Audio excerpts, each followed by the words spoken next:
오늘 본문은 우리가 읽었는데 잠깐 말씀을 나누고 그리고 이제 아우니츠 보고 영상을 함께 보겠습니다. 오늘 본문은 시드기야 때 있었던 일입니다. 시드기야는 유다의 마지막 왕입니다. 시드기야가 11년을 통치하고 남유다가 멸망하는데 오늘 본문은 1절에 나와 있었던 것처럼 시드기야 4년 5개월째 있었던 일입니다. 하나냐라는 선지자가 성전에서 제사장들과 모든 백성들이 보는 앞에서 이렇게 말했습니다. 하나님께서 바벨론을 꺾어버리겠다고 하셨다. 이렇게. 그러면서 하나님이 바벨론으로 끌려간 여호야긴과 모든 백성들을 다시 다 데리고 온다고 그렇게 말씀을 하셨다. 2절부터 보시면 만군의 여호와 이스라엘의 하나님이 이같이 일러 말씀하시기를 내가 바벨론 왕의 멍에를 꺾었다. 내가 바벨론의 왕 느부갓네살이 이곳에서 빼앗아 바벨론으로 옮겨간 여호와의 성전 모든 기구를 2년 안에 다시 이곳으로 되돌려 오리라. 내가 또 유다의 왕 여호야김의 아들 여고니아와 바벨론으로 간 유다 모든 포로를 다시 이곳으로 돌아오게 하리니 이는 내가 바벨론의 왕의 멍에를 꺾을 것임이라 여호와의 말씀이니라. 완전히 지금 시대 이단들이 하는 거짓말과 너무 똑같습니다. 지금 시대 이단들도 다 하나님께서 말씀하셨다 그러면서 자기들의 이야기를 신천지 안상홍 이런 사람들 죄다 그렇게 합니다. 그들의 말을 들어보면 아주 영적이고 아주 신령한 것처럼 보이기도 하고 그래서 마치 그들의 모습 속에 그들이 가진 진정성 속에 마치 대단한 것들 다 있는 것처럼 하나냐가 그렇게 말하고 있는 거죠. 하나님이 말씀하셨다. 근데 그건 우리가 익히 알고 있었던 예레미야가 전했던 내용과는 완전히 반대되는 내용이었습니다. 그런 말을 똑같이 하나님이 자기에게 가르쳐 주신 말씀이라고 이제 외친 거죠. 자, 예레미야와 하나냐가 있고 둘 다 하나님의 말씀이라고 하면서 서로 정반대의 말씀을 전하는 상황입니다. 둘 중에 하나는 거짓말이죠. 다 궁금했습니다. 분명히 예레미야는 바벨론에게 안 끌려가려고 그러지 말고 순순히 끌려가는 게 하나님의 뜻이다 이렇게 말했습니다. 예레미야가 전한 하나님의 말씀을 사람들이 들었을 때 제사장들과 선지자들은 예레미야를 그 자리에서 죽이려고 했었죠. 근데 그때 백성들과 관리들을 나서서 예레미야가 전하는 게 정말 하나님의 말씀이면 어떡하려고 그러냐 기다려보자 뜯어 말렸습니다. 그러니까 그때의 사회적 분위기라는 건 예레미야의 선포에 대해서 다 긴가민가 하는 그런 상황이었습니다.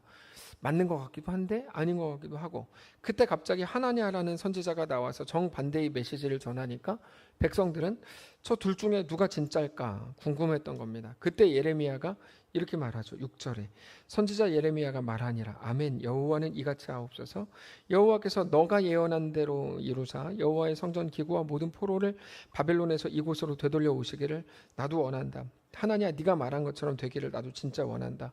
아무 일도 없었으면 좋겠고 바벨론이 힘을 잃었으면 좋겠고 끌려갔던 사람들도 2년 안에 다 왔으면 좋겠다. 근데 그럴 일은 없다. 이렇게 말하는 거죠. 그럴 일은 없다. 그건 하나님의 말씀이 아니기 때문이다. 하나님께서 하나님의 뜻이 무엇인지 분명히 말씀을 하셨는데 그거는 아니다. 그러면서 너의 말이 하나님의 말씀이라면 다 이루어져야 하나님의 말씀인데 9절 평화를 예언하는 선지자는 그 예언자의 말이 응한 후에야 진실로 여호와께서 보낸 선지자로 인정을 받게 되리라. 근데 네가 말한 평화라는 건 잘 될 거야 긍정의 힘 이런 식의 상상 속에만 있는 일이다. 너의 말은 거짓말이다. 이렇게 그래서 하나냐가 그 말을 듣고 있다가 엄청 기분 나빴습니다. 기분 나빴어요. 예레미야의 목에 있는 멍에를 빼앗았죠. 이 멍에는 하나님이 만들라고 하신 멍에였습니다. 하나냐가 그거를 빼앗은 거죠. 다시 말해서 하나님의 말씀을 빼앗아서 다 꺾어버립니다. 그리고는 하나님이 2년 안에 바벨론을 완전히 멸망시킬 거라고 말했고 예레미야는 그냥 자기의 길로 돌아섰습니다. 하나냐는 왜 이렇게 하는 걸까? 계속 자기의 원함에 속고 있는 거죠. 자기 원함에. 예레미야가 맞았고 하나냐는 틀렸습니다. 그건 사람들의 귀에 달콤한 말이었을 뿐이고 사람들이 듣고 싶었던 말이었지만 오전에도 말씀드린 것처럼 당장 기분 좋기 위해서 사기라도 쳐주세요. 이렇게 하나님의 뜻과 관련 없어도 상관없으니까 일단 축복이라도 선언해 주세요. 이런 말들을 저도 많이 들었는데 그건 하나님의 말씀이 아니었습니다. 우리도 이런 모습이 우리 속에 늘 있습니다. 뭐냐면 우리 속에 늘 갈등하는 게 이건데 하나님의 말씀이 있고 자기의 원함이 있습니다. 우리가 배운 하나님이 누구신가 하는 게 있고 우리의 끊임없이 올라오는 원함이 있습니다. 더 많은 경우에 자기의 원함이 하나님의 말씀을 능가하고 압도해버리는 경험을 우리가 거의 매일같이 하실 겁니다. 늘 하시지 않나요? 하나님이 나에게 요구하시는 게 있는데 내가 현실에 대한 나의 원함이 하나님의 말씀을 계속 꺾어버리고 말씀을 빼앗아서 꺾어버리는 것 같은 일들이 늘 있죠. 사람들을 좋아한다고 해서 혹은 모여든다고 해서 그게 사회적으로 유익한 것처럼 보인다고 해서 모든 사람이 지지하는 내용이라고 해서 그게 우리의 영적인 현실이 되는 건 절대 아닙니다. 우리는 오직 하나님의 이끄심, 하나님의 역사, 하나님의 도우심과 하나님의 붙드심으로만 우리의 삶이 온전히 세워질 수 있습니다. 우리가 우리 원함을 항상 소리 지른다고 해서 그게 우리의 삶을 정말 살게 하는 게 아닙니다. 백날 복 받으십시오. 잘 될 겁니다. 모든 일 다 이루어질 겁니다.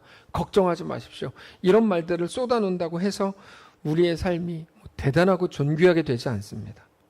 그렇게 된다 그러면 성경은 그렇게 하라고 했겠죠. 그다음에 우리 다 그렇게 해야죠. 그렇지 않습니다. 우리의 삶은 오직 하나님 안에 거할 때만 온전해집니다. 하나님 안에 거한다는 말은 하나님의 뜻을 정직히 알고 그 앞에 엎드리는 것입니다.